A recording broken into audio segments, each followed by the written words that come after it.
नमस्कार, आपका नए और प्रेस वीडियो में हार्दिक स्वागत है। आज सभी पेंशनर्स केंद्रीय कर्मचारियों को डीए पर रोक हटाने पर मोदी सरकार से फैसले को लेकर बड़ी खबर आ रही है। देश में कोविड-19 की स्थिति अब नियंत्रण में है और देश में आर्थिक स्थिति में काफ़ी सुधार हुआ है। इसलिए अब केंद्र सरकार के कर्मचारियों को महंगाई भत्ते का भुगतान और मौजूदा दरों पर केंद्र सरकार के पेंशन भोगियों को महंगाई राहत 1 जनवरी 2021 से 28% देने को लेकर गुड न्यूज आ चुकी है। साथ ही राज्य के कर्मचारियों को भी सरकार की तरफ से जनवरी 2021 से सैलरी में बढ़ोतरी और एरियर देने का ऐलान कर दिया है। वही इसी के साथ कुछ और भी बड़ी खबर है जो आपको इस वीडियो में देखने को मिलेगी, तो बने रहे वीडियो को लास्ट तक और जानिए महत्वपूर्ण खबरों को सबसे पहले। इससे पहले अगर आपने अभी तक भी इस वीडियो पर एक लाइक नहीं किया तो एक लाइक कर दीजिए, क्योंकि आपका एक लाइक ही हमारी मेहनत का फल होता है। और चैनल को भी फ्री में सब्सक्राइब नहीं किया, सब्सक्राइब कर लीजिए ताकि आगे भी आपको कर्मचारी पेंशन से जुड़ी हर एक लेटेस्ट अपडेट फ्री में देखने को मिलती रहे। कर्मचारी पेंशन से जुड़ी खबरों को जानने से पहले सभी देशवासियों के लिए बजट 2021 से बड़ी खबर आई है जो आप सभी देशवासियों को जानना बहुत ही जरूरी है। जी हां, आपको बता दें कि पीएम किसान सम्मान निधि में राशि बढ़ सकती है बजट में। जी हां, खेती किसानी के मोर्चे पर देश के कई हिस्सों के किसानों का इस्तीफा कर दिया जाए। वही केंद्रीय कृषि मंत्रालय से जुड़े अधिकारियों ने का कहना है कि अगले महीने पेश किए जाने वाले आम बजट में किसानों के लिए कई महत्वपूर्ण घोषणा हो सकती हैं। कोरोना के बाद जैसे औद्योगिक जगत या वाणिज्य जगत परेशानी झेल रहे, उसी तरह किसान भी परेशानी झेल रहे, उन्हें भी मदद की दरकार है। इसमें इसी बात पर विचार विमर्श चल रहा है कि किसानों को सहायता किस तरह से उपलब्ध कराई जाए। कुछ लोगों का कहना है कि पीएम किसान सम्मान निधि में जो राशि दी जा रही है उसी में बढ़ोतरी कर दी जाए। इस पर भी अभी तक कुछ तय नहीं हुआ है। क्या है किसान सम्मान निधि योजना? जी हां, प्रधानमंत्री किसान सम्मान निधि भारत सरकार एक महत्वपूर्ण योजनाओं में से एक योजना है। इसके जरिए छोटे और सीमांत किसान जिनके पास 2 हेक्टेयर से कम भूमि है उनको आर्थिक सहायता प्रदान की जाती है। इस योजना के तहत 7 जनवरी 2021 से लागू मानी जाएगी। छत्तीसगढ़ वित्त विभाग की ओर से जारी एक प्रेस रिलीज में उनकी जानकारी दी गई है। राज्य सरकार के कर्मचारियों को 1 जुलाई 2020 से लेकर 31 दिसंबर 2020 तक का एरियर भी दिया जाएगा। इससे राज्य सरकार पर 300 करोड़ रुपए का बोझ पड़ेगा। इसी बीच मीडिया रिपोर्ट में कहा जा रहा है कि केंद्र सरकार के कर्मचारियों को जनवरी 2021 में महंगाई भत्ते में 4% की बढ़ोतरी हो सकती है। महंगाई भत्ता में यह बढ़ोतरी 7 सेंट्रल पे कमीशन के सुझाए गए स्वीकृति फॉर्मूले के आधार पर होगी। मार्च 2020 में पीएम मोदी की अध्यक्षता वाली कैबिनेट बैठक में 1 जनवरी 2020 से केंद्र सरकार के कर्मचारियों और पेंशनर्स को महंगाई भत्ते डीए की अतिरिक्त किस्त और महंगाई राहत डीआर की मंजूरी दी गई थी। वित्त मंत्रालय ने जानकारी दी है कि मौजूदा डीए 17% के ऊपर 4% की बढ़ोतरी होगी। महंगाई भत्ते और महंगाई राहत दोनों को मिलाकर सरकार पर सालाना 1510 करोड़ रुपए से अधिक का बोझ पड़ेगा, जबकि वित्त वर्ष 2020-21 में कुल 14,595 करोड़ रुपए से अधिक का बोझ पड़ेगा।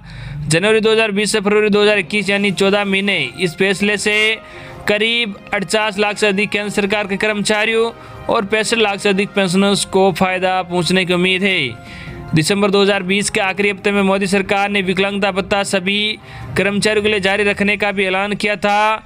अगर वो अपनी सेवा के दौरान अपंग हो जाते हैं और फिर भी ऑफिस ज्वाइन करते हैं तो उन्हें यह भत्ता दिया जाएगा।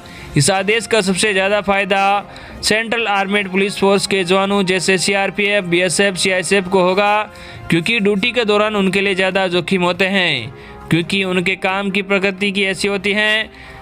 वही अगली बड़ी खबर है केंद्र सरकार के कर्मचारियों को महंगाई भत्ते का भुगतान। और देश में अब बेहतर कोविड-19 और वित्तीय स्थिति में सुधार के बाद केंद्र सरकार के पेंशनों को भी महंगाई राहत देने के क्रम में है। जी हां, भारत सरकार के वित्त मंत्रालय व्यय विभाग ने कर्मचारियों के लिए अतिरिक्त डीए और पेंशन भोगियों के लिए डीआर को 1 मार्च 2020 से मुक्त कर दिया गया था। 1 जुलाई 2021 तक कोविड-19 से उत्पन्न संकट के कारण यह आदेश केंद्र सरकार के सभी कर्मचारियों केंद्र सरकार के पेंशनर्स के लिए लागू है, जिसने सेवारत कर्मचारी और पेंशन भोगियों और विशेषकर उन लोगों को प्रभावित किया है जो 1 जनवरी 2020 से 1 जनवरी 2021 की अवधि के दौरान सेवानिवृत्त हुए हैं। भारत में कोविड-19 की स्थिति में काफ़ी सुधार हुआ है और देश की एक बड़ी आबादी का नियंत्रण कोविड-19 से प्रभावित है। सितंबर 2020 में कोविड के मामले लगभग 95,000 मामले दैनिक थे, जो जनवरी 2021 में लगभग 17,000 मामले थे। कम मृत्यु दर के साथ 6 महीने में सबसे कम है। अप्रैल से मई 2020 की स्थिति की तुलना में देश में आर्थिक स्थिति में भी सुधार हुआ है, जहां औद्योगिक उत्पादन -57% तक गिर गए थे और अक्टूबर में प्लस 3.6% पर पहुंच गए हैं। इससे अब औद्योगिक उत्पादन में बढ़ोतरी के साथ सुधार हुआ है।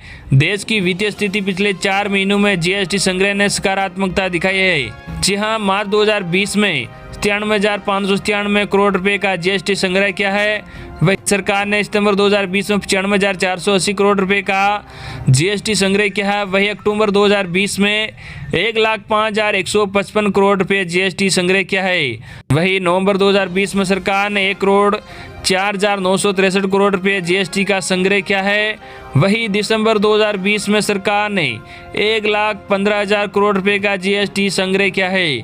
दिसंबर 2020 के लिए गुड्स एंड सर्विस टैक्स संग्रह ने 1,15,00,000 रुपए के रिकॉर्ड स्तर को छू लिया है। जुलाई 2017 में देशव्यापी कर लागू होने के बाद ये अब तक का सबसे अधिक संग्रह है।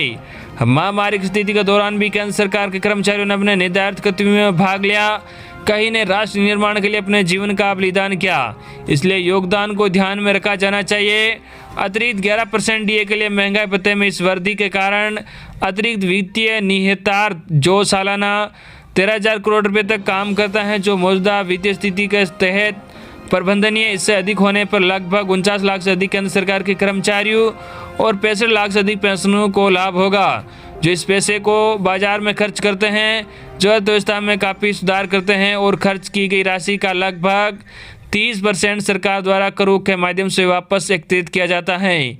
अब कोविड की स्थिति नियंत्रण में है और देश में आर्थिक स्थिति में काफ़ी सुधार हुआ है, इसलिए अब केंद्र सरकार के कर्मचारी और महंगाई भत्ते का भुगतान और मौजूदा दरों पर केंद्र सरकार के पेंशन भोगियों को महंगाई भत्ता देने का अनुरोध, जो कि 1 जनवरी 2021 से 28% देने को लेकर है। तो दोस्तों, ये थी आज की बड़ी खबर जो आपके लिए थी, हमने आप तक सबसे पहले पहुंचाई है। आई होप कि आपको आज की हमारी न्यूज़ पसंद आई होगी। इस वीडियो पर ज़्यादा से ज़्यादा लाइक और इस वीडियो को ज़्यादा से ज़्यादा अपने मिलने वालों तक शेयर भी जरूर करें।